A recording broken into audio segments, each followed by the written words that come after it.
And welcome to today's webinar, Gen Z and Beyond, Decoding the Future of Consumer Behavior. Thank you so much for joining us today. My name is Paul Cotter. I'm the Vice President of Marketing here at Stukent, and I'm so excited to be hosting this event today.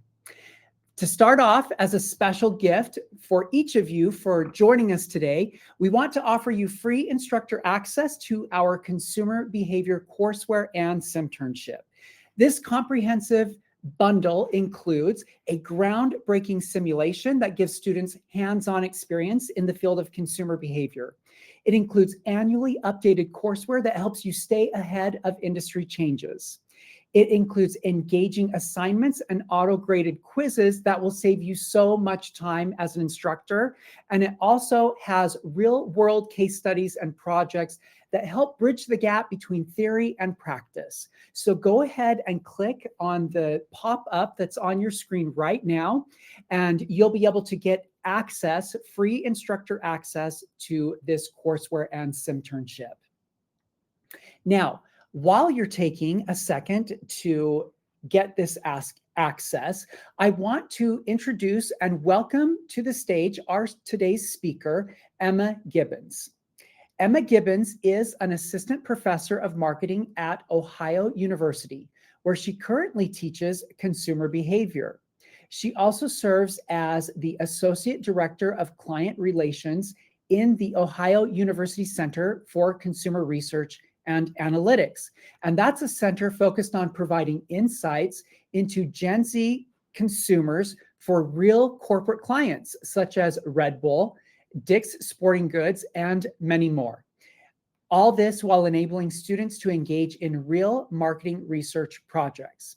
Emma received her PhD in marketing and MBA from the University of Texas at San Antonio, and her BS in business management with a marketing emphasis from Brigham Young University. Prior to joining academia, she worked as a research analyst at Qualtrics and consulted with many of today's top brands, including Nike, Google, and Microsoft. She consulted in the areas of survey methodology and consumer research design. Emma's academic research is focused on the influence of consumer identity on pro-social behavior, identity conflict, social enterprises, and research methodology. She has also been invited to give several talks on the importance of high-quality consumer research design at both academic and practitioner-oriented events. So we are so excited to welcome Emma. Emma, go ahead and come on stage. Hello. Hi, Emma. Thanks for joining us today. Thank you. I'm super excited about this. Great. Well, I'm going to hop off stage and leave the time to you. Okay.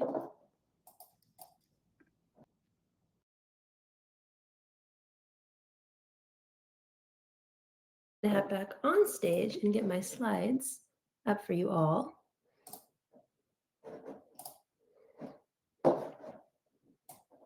All right, so I am so excited to be a part of this webinar and to get to talk about my favorite topic in the entire world, which is consumer behavior, and more specifically, where we see this field going.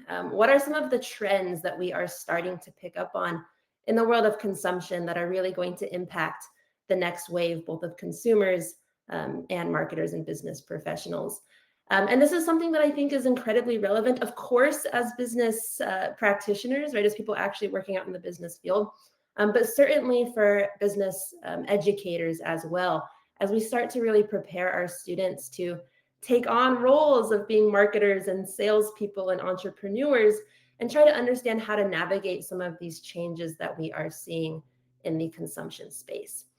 So today I have a few slides prepared that we can go through and talk about some of the trends that are starting to emerge in consumption. And then I know we'll have some time at the end for a bit of Q&A. But consumer behavior is something that is always evolving. It's always changing. There's always new trends that are emerging. And these changes can happen for a variety of reasons. They certainly happen when disruptive technology or disruptive brands enter the marketplace, new products emerge. Think about like when the internet first became a thing, when the smartphone first hit the shelves. We obviously saw massive changes in the ways that people think about brands and products and consumption generally. It can also certainly change as we have major disruptions socially. Even in 2025, we're still seeing and navigating a lot of the changes that happen in consumption thanks to COVID-19. People ordering groceries online, people buying in bulk, things like that. But I think one of the most common reasons that we start to see real change in consumer behavior is because new groups of consumers are starting to enter the marketplace. New consumers are gaining buying power. They're maybe getting their first paychecks, their first jobs, and really entering into the marketplace. And as they do that, we see shifts in the way that all consumers, and especially these specific groups, think about consumption. Again, we're talking about what brands they're buying from, what products spark their interests, where they're getting their information about products, how they're using products. All of those things can change as new groups of consumers enter the marketplace. And that's something that we are absolutely seeing right now as Gen Z begins to move into their buying power, and something that we'll continue to see over the next decade or so as Gen Alpha, our youngest and newest generation, also enters the marketplace. And so if we want to really decode or understand where consumption is headed in the future, we really need to understand and decode these new consumers. The first of which being our Gen Z consumers. So Gen Z, these are probably the students that are sitting in your college classrooms right now. There might be a little bit of debate as to the specific age range of Gen Z, but we usually see something around the lines of born from 1997 to 2010. So these are consumers who are maybe in their late teens and certainly in their 20s. They're probably folks who are maybe starting their first jobs and getting their first paychecks and making their first big purchases. These are consumers that I really like to say are children of the smartphone and social media. Every generation is probably defined by kind of that big piece of technology that they grew up with. I'm a millennial. I can remember a life before the smartphone and before social media. I believe I was in maybe late high school, early college when I had my first smartphone and got my first Facebook profile. But Gen Z consumers, this generation that's really moving into the marketplace right now, has lived with smartphones and social media their entire lives. Their childhood likely included a lot of access to these two things, which makes them very unique as consumers, which we'll talk about a little bit later on today. Another unique thing about our Gen Z consumers is that we found that they're really influential in their family purchases. Just because they might be teenagers and maybe still living with guardians or other individuals doesn't mean that they don't have a lot of say in what purchases are being made in their household.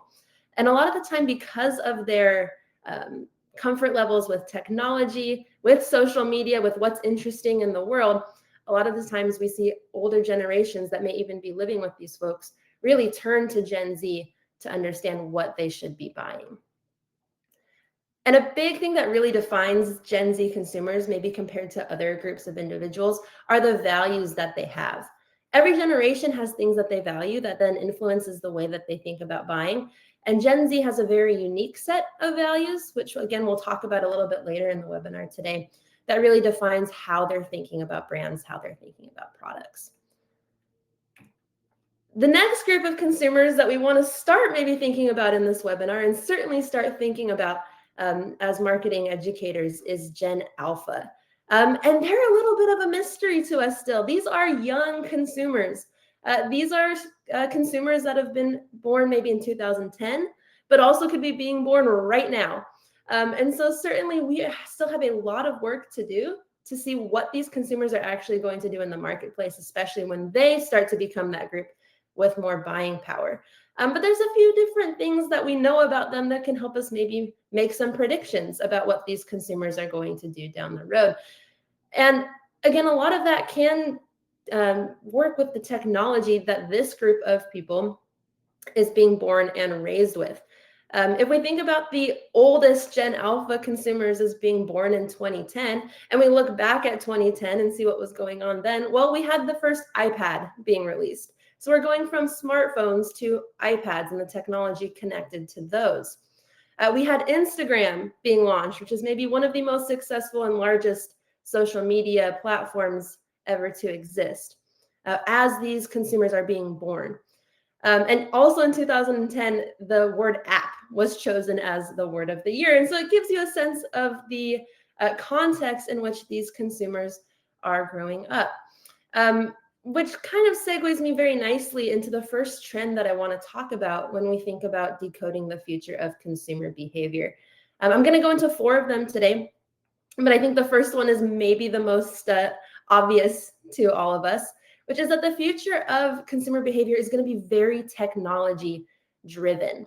I've mentioned a few technologies already, right? When we think about Gen Z and we think about Gen Alpha, things like the smartphone, the iPad, social media, obviously very important pieces of technology, and obviously pieces of technology that consumer behaviorists are thinking about all the time, right? How do we make a good experience on our app? How do we make a good experience when people are shopping on our websites? But 2 of the most disruptive technologies that are really starting to emerge, and it wouldn't be a great webinar in 2025 if we didn't mention AI, would be AI, right? Artificial intelligence, as well as AR, augmented reality. And again, when we think about Gen Z, when we think about Gen Alpha, these are consumers that are growing up with these technologies. Gen Z, if many of you I'm sure work with them on a daily basis as educators, they're pretty aware of AI and what it can do for them, both whether it's in studying, whether it's in shopping. We're seeing a lot of use of AI in the consumption space. And then Gen Alpha, consumers who are being born today, are going to grow up with this technology at their fingertips. So it's something that we always want to be keeping in mind when trying to understand our consumers, and also thinking about our future brands, our future products, and how we can most connect with these consumers. When we're thinking about AI and consumption, there can be a range of ways that consumers are really starting to integrate it into their consumption process. AI can be everything from hopping onto ChatGPT and looking up product information, which is something that we're starting to see more of. As I've had conversations in my classrooms, I'm learning that students maybe I wouldn't say completely shy away from, but it's decreasing in popularity to do just a Google search for products, and maybe increasing a little bit in popularity to use an AI platform to find information about products. It also can include things like in-app product recommendations.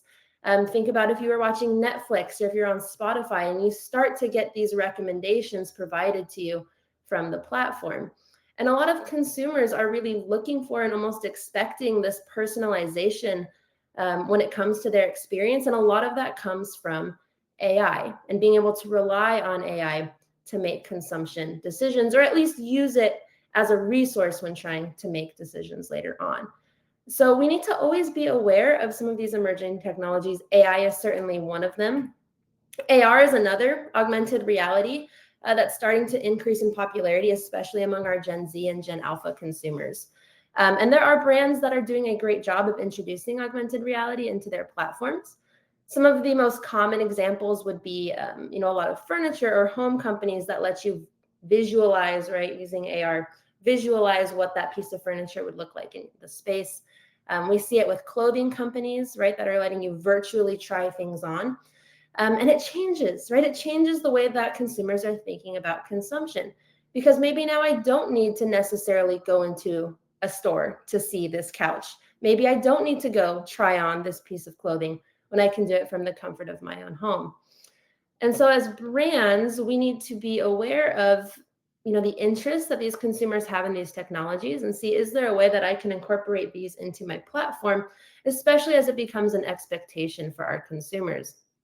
And then as educators, thinking about, okay, how do we prepare our students to interact with these technologies, to be comfortable with these technologies, to be able to interact with their future consumers through these technologies.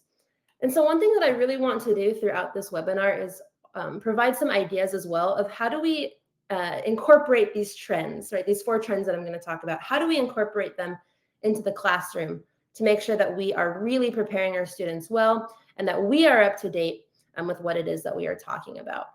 I do want to make it very clear, though, that, by saying that we need to talk about these trends, I'm not saying necessarily that we need to completely overhaul our curriculum, especially, maybe if you're a CB or consumer behavior marketing professor. But how do we use these trends to really jumpstart conversations and to maybe think about some of these foundational business theories in a new and more modern light, or through a newer and more modern lens?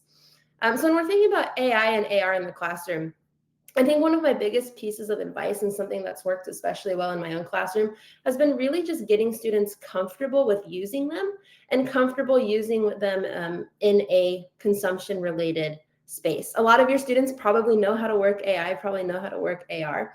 And so having these conversations and having opportunities for them to practice using these tools within the realm of buying products, looking up product information, selling products, making recommendations, can be a really useful and fun exercise. We often, in my classroom, start kind of more discussion heavy and kind of lean into, okay, well, what are brands that you see that are using these tools well? What are ways that you're already using these tools in your shopping experience? And then finding ways to turn those conversations into actual activities. If you find out that students are using AI a lot in the product information search process, are there activities that we can do where they have to design maybe an app, or they have to design some sort of strategy that incorporates these technologies into it? And then, of course, right, there's always the tried and true method of just talking about brands that are doing this really well, finding companies that are utilizing AI, that are utilizing AR, and having kind of those case study moments to think about what's working well and maybe what's not working well with these two technologies.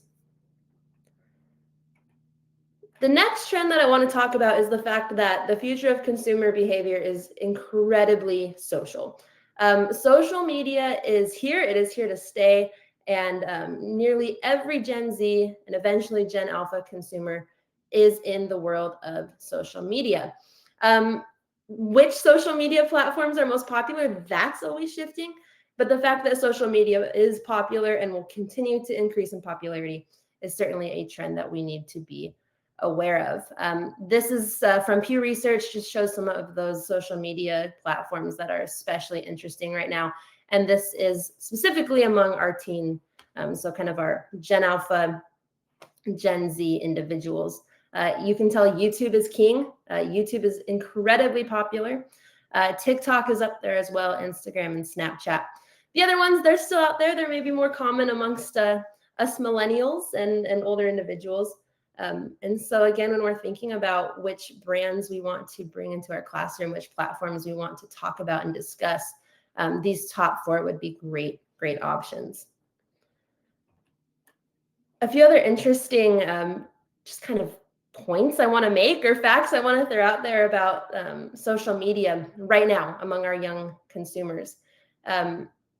Again, in some recent research from Pew, we've read that 73% of teens are using YouTube daily. That is a very large percent on one specific platform. And 60% of teens report that they're using TikTok daily. So again, are there ways that we can bring YouTube, we can bring TikTok into conversations in our classroom? And then how can we prepare our students to really be involved with and engaged with these platforms, that they can go out and be marketers that are utilizing platforms like YouTube and TikTok? Maybe even more dramatic, 15% of teens in the same study said that they are on YouTube almost constantly. So not just that they're opening it once a day, but that at almost all times during their day, they are on YouTube. And 16% said the same for TikTok. So really, it's impossible to think about consumer behavior without thinking about social media.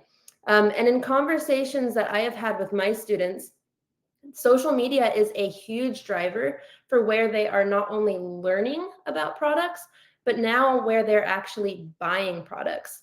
Some of these innovations like the TikTok shop or being able to purchase directly from social media platforms has certainly changed the consumption process for a lot of our younger consumers. And so it's still relevant and interesting to talk about finding information about products in the store, or email advertisements or mail advertisements. But we want to make sure that we're always having conversations with students about how it is that they are finding information about products, how they are engaging with the consumption process. And you'll find if you have these conversations with your students that social media is going to be a huge, huge driver. Another very unique thing that we're starting to see in consumer behavior is that 45 to 65%, depends on the study that you look at, of teens say that they're not only using social media, but that they consider themselves to be content creators. So we're moving away from this idea that teens, that young consumers are just absorbing content, but they're actually out there creating content. And this can be very connected to, this rise in influencer marketing. It can be very connected to some of the values that we're going to talk about here in just a few slides. But are there unique ways that we can get both our consumers and our students to think about themselves as being content creators and to engage with our brands, or think about engaging with brands in that way? When we're thinking about bringing some of these trends into the classroom, some specific ways that I have done that has been, in my opinion, fairly successful. I do a whole session on influencer marketing. Of course, right, influencer marketing is going to pop up in a lot of the conversations we have about a lot of topics in marketing. But finding ways to really spend a lot of time with this idea of influencer marketing and content creation can be really fun for students. Giving them the chance to first discuss their knowledge, right? Have this conversation. Hey, what works well for you when you're thinking about influencer marketing? What have you seen that maybe hasn't worked so well? And then to apply what we've learned and discussed by actually being real influencers and launching real influencer campaigns is especially fun when you can do it with like a surprise or maybe an unexpected brand that makes students think a little bit outside of the box of, okay, how would I launch an influencer campaign for this company? What, in my experience, right, has worked well, has not worked well on me that I could use, when crafting this strategy for another company.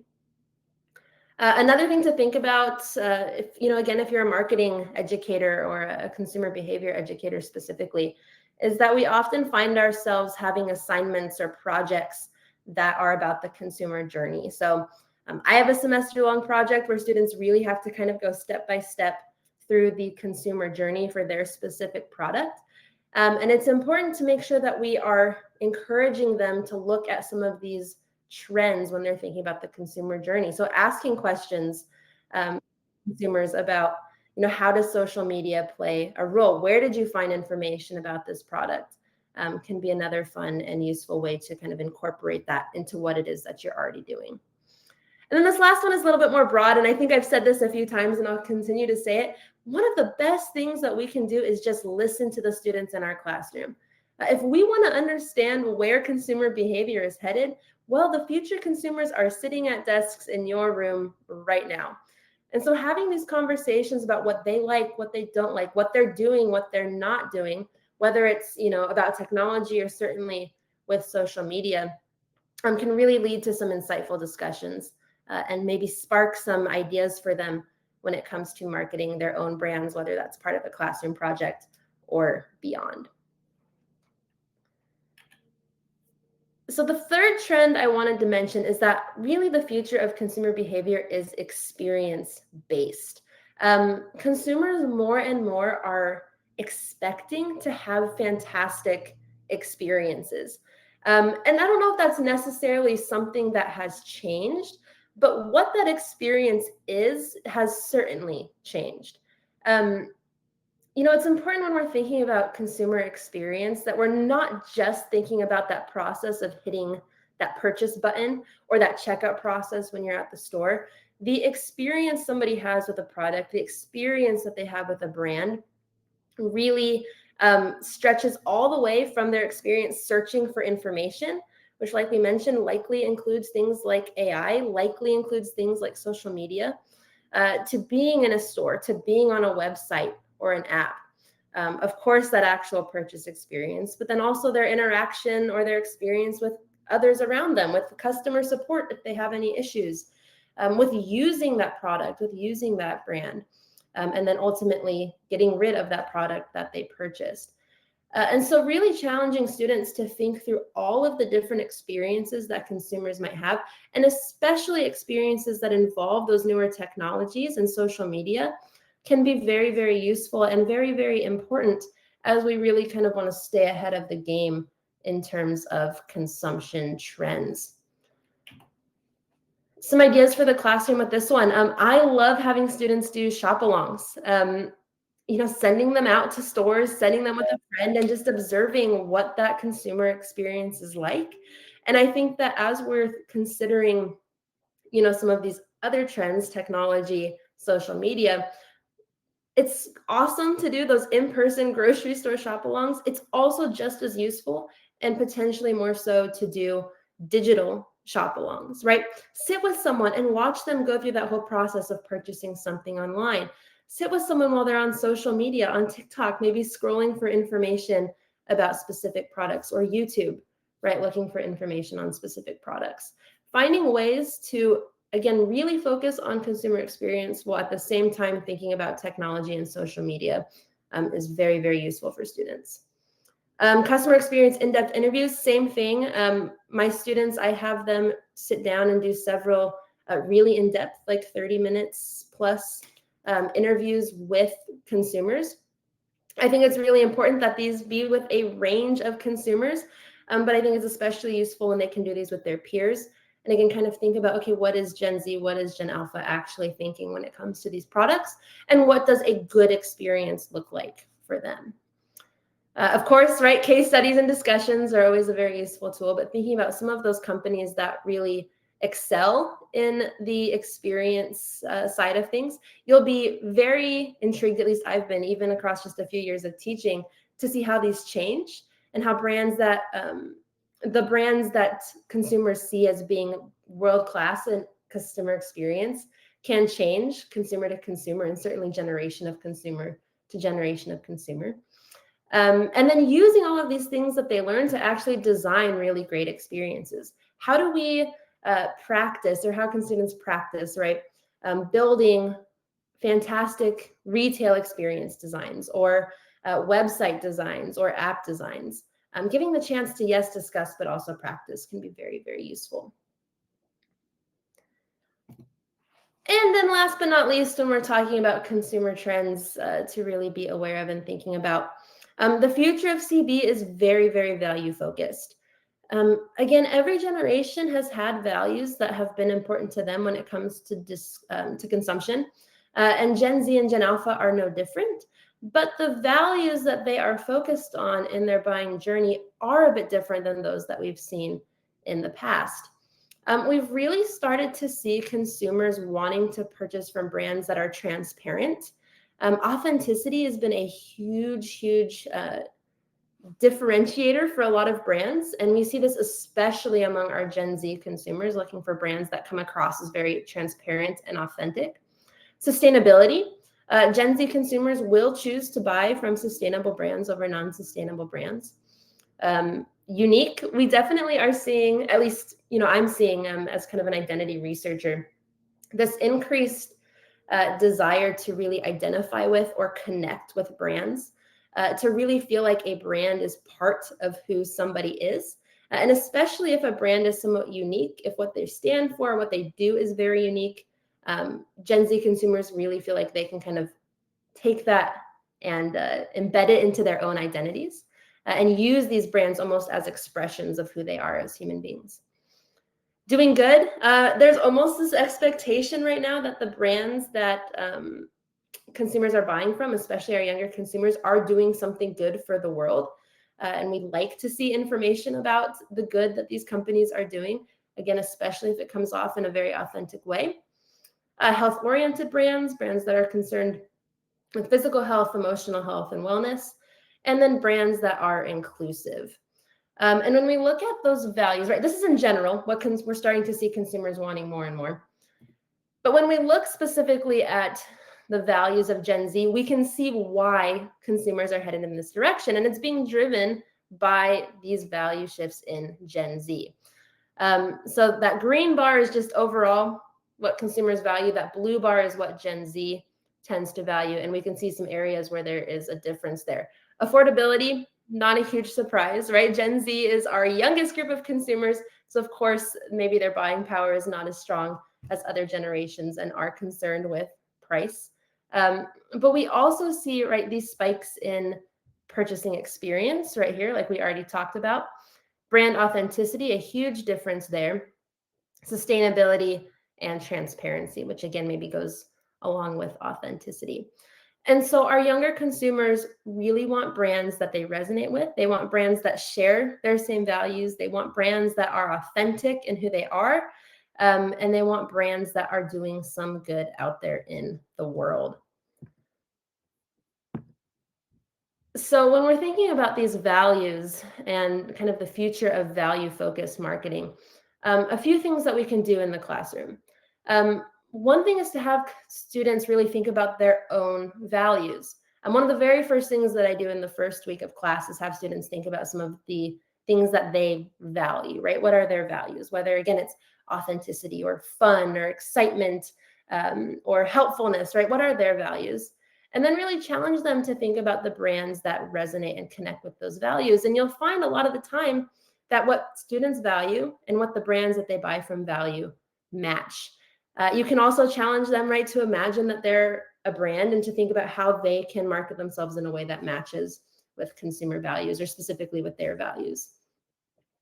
Social enterprises are a great way if you're looking for kind of a way to bring in this idea of a brand doing good and you want to start those conversations. Using social enterprises such as Tom's Shoes, Bombas Socks as case studies can be a very useful way to start those conversations and to really show students that there are a variety of ways that companies can express their values and do good in society. Another activity that they usually find pretty fun, when we're talking about in my classroom demographics and generations and how age can play a factor in kind of what appeals to consumers and how consumers thinking about buying. I like to give them a product. Usually I try to choose something that is pretty maybe geared towards Gen Z. So these last 2 semesters, I used ChatGPT and I divide them into groups. And each group is given a different generation. So one group probably does have Gen Z. Other groups might have millennials or seniors, right? And I have all of them really try to think about a way or a strategy to sell that specific product to their generation. And a lot of times that has to deal with, thinking through what are the values that this generation has, which is something we talk about in class. And then how can this product be connected to all of these different value sets? And again, it helps students think about their values, the values that the brands that they buy from have, and how we can really make these connections between consumer values and brand values. And then another just very specific activity that, again, I think students usually mention as one of their favorites at the end of the semester is an activity that I call consumer profiles. What I do is I have a really long fake survey and I give each student a specific consumer, or I guess a group of students, a specific consumer's response to this giant survey. It's 50 questions. If any of you are, maybe more than 50 questions, it's a huge survey that I filled out myself because I didn't actually field it. But they get this list of consumer responses to the survey, and it's everything from demographics to psychographics, and it deals quite a bit with what this fake consumer values. And so students have to dive through this entire survey, dig through all this information, really kind of come to understand what this consumer values, and then again, create marketing strategies for their brand based on who this consumer is and what is important to them. So certainly, right, there's a lot of broad things we can do. There's case studies, there's examples, there's discussions to be had. But if you needed some ideas for some specific activities that kind of get at value-focused consumer behavior, those are some that have worked well for me and some that I'm happy to talk about if you have questions later on or want to bring any of these into your classroom. So again, consumer behavior is changing. It's always changing. Who our consumer is changing. Gen Z, we're starting to have a decent idea of who these consumers are, though it'll be very interesting to see how that even continues to shift as they increase in buying power and as they enter the marketplace. Gen Alpha, we maybe have some hints, again, with the technology that is at their disposal. But again, it will be fascinating to watch over the next few years how they really evolve as consumers. But when we're thinking ahead, when we're thinking about those topics that are going to be really relevant and important in our classrooms, we need to absolutely be thinking about technology. We need to think about ways to incorporate things like AI and AR into our conversations, into our activities in the classroom. We need to be thinking about social media. We need to be talking with our students about how they're using social media in the consumption space. Where are they going for product information? How are they having conversations with other consumers about products? All of that is happening on social media platforms. We need to be thinking about consumer experiences and how that consumer experience, what that means, has changed, how it's more than just a retail experience or a cash register experience, right? How it's a digital experience, an app-based experience, a social experience. And then finally, we always need to be checking in with our new consumers and with our students on the values that are most important to them, and really have these conversations about how, as consumer values are changing, how brands need to change as well to really meet those values and appeal to those consumers. So that's what I have for you guys. We're going to have a Q&A session after this and dive quite a bit deeper into some of these specific topics. But if you have any interest in any of these activities that I've mentioned, any of these topics, please don't hesitate to reach out via LinkedIn or via my email. Emma, this was awesome. Thank you so much. There were some things in there that I thought were really interesting.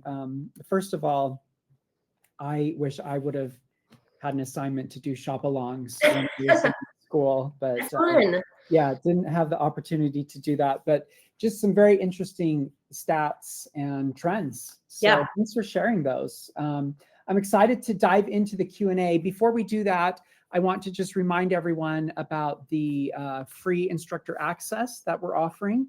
And during your presentation, you spoke a lot about influencer marketing also. And so I just wanted to mention that in addition to our consumer behavior courseware and simulation, we can also offer you access to our social media marketing simulation and courseware, and even our personal branding.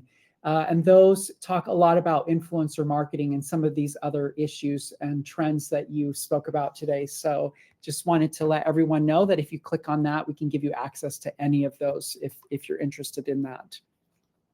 Now I want to jump into the Q&A, and we've got some questions here. First of all, I want to ask, what kinds of messaging and brand behavior resonate with Gen Z, and how can professors use those examples in the classroom? Yeah, I mean, I think that it's a great question. And I think a lot of that really ties into that discussion on, being value driven and how consumers are very value driven. We're really starting to see consumers resonate with brand messaging, again, that comes across as very authentic and transparent. If consumers feel like they can have a really clear idea of who you are as a company, what you stand for, what you believe in, what you're doing, right? What your kind of products are supposed to be doing. That level of transparency is really, really appealing to consumers. And we see that through traditional marketing methods, and we certainly see it through influencer marketing. Brands that are allowing influencers to really integrate these products and the brands themselves into their authentic lives really resonates with Gen Z. Of course, those things like sustainability that I mentioned, inclusivity, those things work really, really well. I think, and again, I feel like I said this probably multiple times, but I'll say it again. When we're thinking about like how to bring these into the classroom, like it really is just leaning on your students and opening it up to discussions, and not just being like, oh, here's what we're seeing, here's what this looks like. But like, these are the consumers that are sitting in your classroom. So asking them what they see, what they value, what resonates with them, what doesn't resonate with them, can really spark great conversations and can help you choose maybe those companies you bring in for case studies or assignments. So really, I can just talk with them, right? Just see what's working, what's not working for the consumers in your classroom. Great, thank you. I did write down, when you were talking about the values and what's important, you mentioned brand transparency and authenticity, and I'm wondering if you could talk about maybe what is the difference between, they seem very similar, but what is the difference between authenticity and brand transparency? Yeah, and they're certainly connected. Usually brands that are one come across as the other as well. When we're thinking about authenticity, a lot of the times it's more of having a very clear picture of that brand's values, right? Knowing what this brand is and what they stand for. Transparency is a bit more of, hey, we're willing to lay it all out there, right? If we make a mistake, we will tell you about it. If we think that we're, maybe not doing something right, we post about it. They're very related, but one is more with, okay, how do we react maybe when negative things happen? And the other is a bit more of, just who we are, our identity. Maybe this sense of like, hey, we're just normal people, kind of like you guys. That's kind of how they differ from one another, but certainly connected. Yeah, that's great. Thanks for sharing that. Speaking of mistakes, what are some of the common mistakes that brands make when they're trying to market to Gen Z or Gen Alpha today? Yeah, so a couple things. One that is maybe connected to this idea of authenticity and transparency is a lot of brands get really excited about this idea of targeting Gen Z. And a lot of times we'll do it with maybe really, really large influencers or, celebrities that they're like, oh, Gen Z loves Taylor Swift or loves whoever. So we're going to use this person.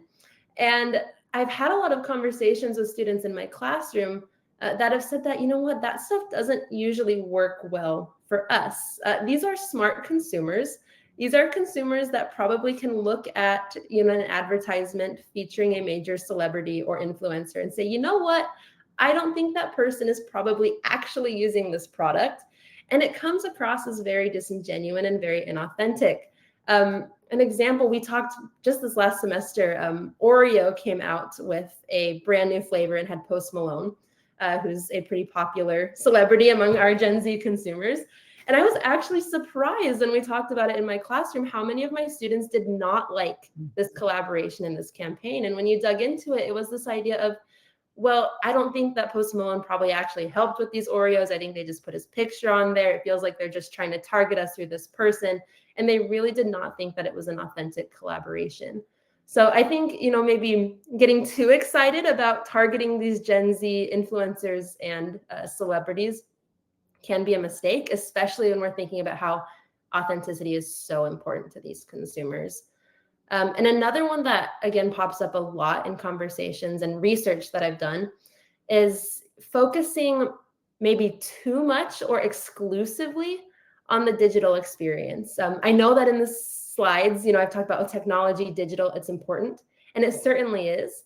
But in quite a few projects that we've done in our center, we've seen that Gen Z still values having a great in-store or in-person experience. So we need to be careful that, yes, let's have awesome digital experiences. Let's make it super smooth to use our website, super great to use our apps, but also making sure that as these consumers do come into the store, which does happen a lot more than I think marketers often realize, that we're still providing great experiences there as well. Yeah, that's great information. That's interesting that you would bring up Oreos. Last week, I bought some of the Selena Gomez Oreos, brand Oreos, and brought those into the office, and we had a good discussion about that and that process. So it's very interesting, some of these collaborations. Yeah. And lots to think about when you're considering a collaboration, but I feel like we try a lot of the time with Gen Z to lean into those, and sometimes it works and sometimes it comes across as inauthentic. Yeah, that's great. Well, can you share a few brands or campaigns that you think are excelling at connecting with some of these younger audiences, and then maybe how professors might integrate this into the class as a case study or in some other way? Yeah, so one thing that I do in my classroom before the semester even starts that I think is just, maybe a great idea, if there's anything that you want to maybe ask to jumpstart conversations down the road, is I send out a survey to all my students and I ask them some marketing related questions. And some of those questions are things like, hey, what brands do you identify with? What was the last marketing campaign you saw that really caught your attention? And some of the brands that pop up pretty regularly with that are Patagonia is one that shows up a lot. And Patagonia, again, we're talking a lot about authenticity. They really excel in that space. And I've had several students that mention their campaign. It's called Wornware, where if you tear something with one of their products or something breaks, you can send it back and they'll fix it for you and send it to you versus having to purchase a whole new product. And so they're really leaning into this idea of, hey, we're a sustainable company. And they show that not only with their marketing, but with their actions as well. And a lot of students really, really resonate with that. You'd be shocked if I pulled it up how often Patagonia is mentioned as a brand that students connect with. Spotify is another one. When we're thinking about like AI and personalization, Spotify Wrapped is a campaign that gets mentioned a lot. This idea of, I can have songs recommended to me, but then through this Wrapped campaign, I can share my identity, my uniqueness with other people through this brand. Sephora is the other one that I'll mention. A lot of consumers, and especially young consumers, really, really enjoy Sephora. And I think that they are a fabulous example. And they're who I use as a case study in my class when we're talking about consumer experience. Their digital experience is phenomenal. They use AI, they use AR. You can try makeup on virtually, but then their in-store, their retail experience is also phenomenal. So they have a really good balance of excelling in both of those areas. So, there are some companies you could bring in for case studies. But again, right, like asking students ahead of time what those brands are, bringing those brands into the classroom to have case studies and in-depth conversations can be very, very impactful. Nice. Okay, now I want to shift and talk a little bit about digital habits and media usage. So let's talk about platforms like TikTok and YouTube. You mentioned those, that they're on them very frequently. And some of the emerging apps, how are they influencing the customer journey with Gen Z and Gen Alpha? Yeah, I think that, when we're talking about the customer journey, the first step in that journey is always information search, right? Where are consumers actually going to get information about products? And overwhelmingly, the answer right now is social media. We had a conversation in my class, again, just a few weeks ago about this. And I asked them, like, hey, what platforms are you using for, these different types of product information? And pretty overwhelmingly, students say like, hey, I use TikTok to find information about products, but it's a lot more general. Like maybe I'm just interested in, I want some home decor, or I want healthy snacks, right? And so you might scroll, kind of endless content that way when you're kind of looking for broader ideas. YouTube excels a lot more when they want very specific ideas. So when it's like, hey, I really want information about this specific product or this specific brand, they are going to YouTube pretty regularly to get that information. So we're seeing it, a lot in that information stage and where they're actually learning about products. We're seeing it in that purchase stage, right? I can purchase directly from social media now. An influencer can pop up, they can talk about something they're using, and I can hit buy all on that same screen. So, certainly impacting that as well. How they're using it, right? We can go through every single stage and say that, yes, YouTube, TikTok, social media is influencing each of them. But those are two specific ones where I've seen it change quite a bit. Yeah, that's awesome. Those were great examples. So you spoke a little bit earlier about influencer marketing and how you feel this generation isn't being duped by some of those, the usage or whatever. So talk a little bit about the evolution of how that's evolving and what students should understand about the future maybe of influencer marketing. Yeah, I mean, influencer marketing is something that is a fairly new phenomenon, but it's certainly changed a lot even over the last, 10 years of it existing. Where there used to be maybe a few bigger influencers, now we're having, yes, those big influencers, we're having medium-sized influencers, we're having micro-influencers, right? People who have different amounts of followers, but that are also having a significant impact in the purchasing experience. I think that, again, like this authenticity piece is so crucial because these consumers have a very good sense of what is real and what is not real. And so maybe using some of these influencers that are advertising lots of different products and have millions and millions of followers and millions, or well, hopefully not millions, but hundreds of brands sponsoring them is maybe not as good of a strategy as it used to be. Sometimes brands have it in their heads of like, oh, the more followers an influencer has, the more successful they'll be when it comes to partnering with them, but that's not always the case. A lot of the times it's finding these influencers that really connect with, that resonate with, that are similar to the consumers themselves, that really comes across as like, oh, well, that person is like me and they're using this brand, so it must be a good brand for me to use as well. So really making sure we're choosing influencers that fit well with our brand, that fit with our consumers, that our consumers connect with and think, or see as being very genuine and real human beings. And again, in the classroom, right, this is having those conversations. Who are those influencers that you follow? Who are the influencers that you follow for different things, right? We talk in my class about maybe, oh, well, I follow this person for just because they know so much about this specific product, or I follow this person just because they're funny and entertaining, right? Making sure that you're really aligning with those people that are that Gen Z is following. And then in the classroom that we're talking about those different types of influencers, those different types of strategies, which really boils down to just having discussions with your students. Yeah, that's great. So not so much about total numbers of followers, more about, is it the right fit? Is it believable? Does it appear authentic to them? Yep. Certainly number of followers is still important, right? You don't maybe want someone who has 2 followers, but there becomes a point where it's maybe not as impactful as you think that it is. Yeah. That's great.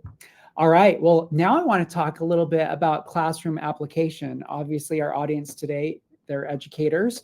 And you said that you love consumer behavior. And so let's talk a little bit about how you teach and do some of this in the classroom. So what are some of the assignments or projects that you think are most helpful for helping students understand and apply generational consumer trends? Yeah, so when we're thinking about generations of consumers and how, maybe marketing towards one generation is very different from marketing towards another, that activity that I mentioned briefly in my slides is one that students really enjoy, which is, this, sell me this AI platform or sell me this tablet, right? It's choosing a product that maybe is very clearly aligned with one specific generation, and then having them think about, okay, how would I market this to all of these different generations? And it's so cool to see students think outside the box about, okay, how could I get, someone who's in their 80s to be excited about ChatGPT? How could I get my parents to be excited about ChatGPT? How could I get a 4-year-old to be excited about ChatGPT? Right? Having these conversations and thinking about, okay, how do we market differently or understand our consumers differently based on their generations can be a really fun conversation and really fun activity for students. I also think just any activity where you're forcing is a bad word, having students, do some sort of activity where they're talking to consumers, whether that's, these interviews or shop-alongs or something where they're actually talking to real consumers, encouraging them to really kind of do that amongst the scope of consumer generations. But especially being able to compare maybe, okay, well, this is how my mom answered these questions versus this is how my roommate answered these questions, and to start to see, oh, there's differences here, there's trends, and how can we make strategies based on kind of these trends that we're seeing in the future. And then just like at the most basic, simple level, it's using a very diverse set of brands in your classroom conversations and in your case studies. So yes, talking about brands that are really relevant to Gen Z, brands that they really enjoy, that they really resonate with, but also thinking about other generations and what brands or what types of products really resonate with them. And being able to talk about all different kinds of brands, all different types of products can be a great way to jumpstart those conversations. Yeah, great suggestions. One of the things that we are very proud of here at Stukent is that we update our courseware annually so that we're staying ahead of, in line with industry trends. But what are some of the signs that course content might be falling behind what students are experiencing as digital consumers, and how can professors bridge that gap? Yeah, I think some of the scariest things to hear when you're in the classroom teaching is when students, first of all, they kind of give you that like disbelieving look. But then when you start to hear things like, oh, well, I don't do that, or, oh, I do that differently, or, oh, you can just do that online now, or, oh, everyone I know is just use TikTok for that. So it's making sure that, when you hear those things, it might be time to reevaluate kind of how you're teaching it and like the lens through which these topics are discussed, and always being willing and open to realize that, the consumer journey, which we teach all the time in consumer behavior, is changing, and what that looks like is changing. And so when you hear those key phrases, probably time to sit and evaluate a little bit. And again, we can do that just by talking with our students. Whether that's formally in the classroom, whether that's chatting with them when they're in your office and just being like, hey, tell me a little bit more about, how you're using TikTok right now. It also involves, kind of bringing these trends that I mentioned into maybe these foundational conversations that you're having. If you're a consumer behavior professor, you're probably having, these theories, these ideas that are pretty foundational to your classroom, like the endowment effect, right? This idea that, if I own something, I value it more. It's a pretty like foundational theory in consumer behavior. And in the past, right, we taught that as like, oh, well, if I go to the store and hold on to this product, the endowment effect is triggered. Or, oh, if I'm at the dealership test driving a car and I can hold it and touch it, the endowment effect is triggered. But if we're thinking about consumers being so much more online, on valuing digital experiences and app-based experiences, it's bringing that into the conversation, right? Okay, well, how do we get the endowment effect to be triggered digitally, virtually? They're really cool conversations that we can have that can really help you feel like you're still staying up to date with current trends in the space. Nice, very nice.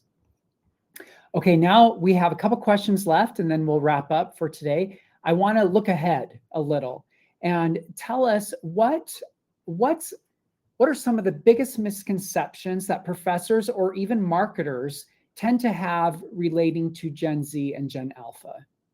Yeah, and I feel almost contradictory saying this because we did, again, just talk about how important technology is. And so I don't want to diminish that or say like, oh, technology and digital experiences don't matter.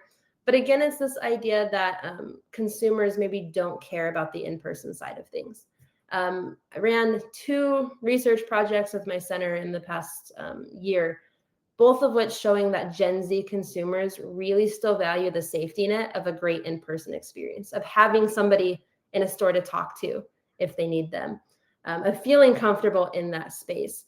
So I think we, yes, need to absolutely be talking about technology and AI and social media, but we still need to make sure that we are seeing these consumers as in-person consumers as well, and not maybe overemphasizing or focusing only on that digital side of things. And then making sure that the technologies that we're talking about our consumers actually are using. We had an interesting experience again in the center recently where we learned that students really were not using these AI chatbots in the way that the client thought that they were, right? So they were wanting to have these big in-depth conversations and strategies around this AI chatbot. And it turns out that students really still valued sending an email or calling customer support than using this chatbot. So making sure that we get excited about these trends, we learn about these trends, we incorporate these trends, but we always are checking in to see if these trends are actually happening in the ways that we expect them to.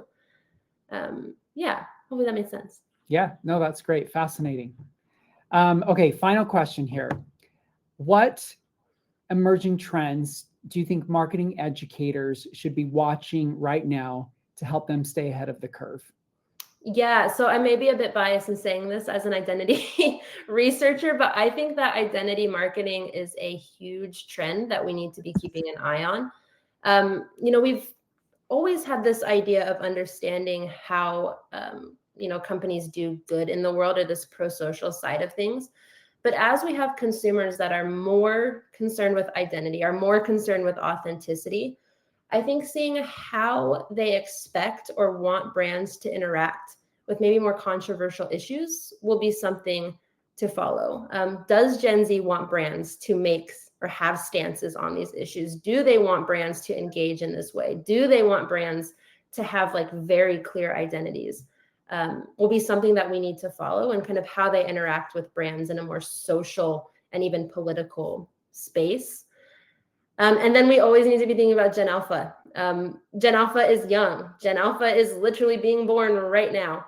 And so, whereas millennials and Gen Z, we're getting comfortable with AI and AR and maybe have used these to study or, kind of in this late high school, college life. Gen Alpha is being born with AI at their fingertips and might be using AI as children. And so understanding how they're going to evolve even differently than Gen Z when it comes to these technologies will be something to definitely keep an eye on and be focused on as educators. Wow. Yeah, it's interesting to think about. Well, Emma, this has been such a great conversation. Thank you for taking time to be with us today and to teach us about all these trends. This has been very, very enlightening. We appreciate you doing that. Awesome. Well, thank you for having me. This has been fun for me too. Great. And just one final reminder, if you are interested in receiving free instructor access to Stukent's consumer behavior courseware or Simternship or any of the others that we talked about today, go ahead and click the link on your screen and we'll get you that access. Thank you so much, Emma, and thank you everyone for joining us today, and we wish you the best. Enjoy the rest of your day. Bye, everyone.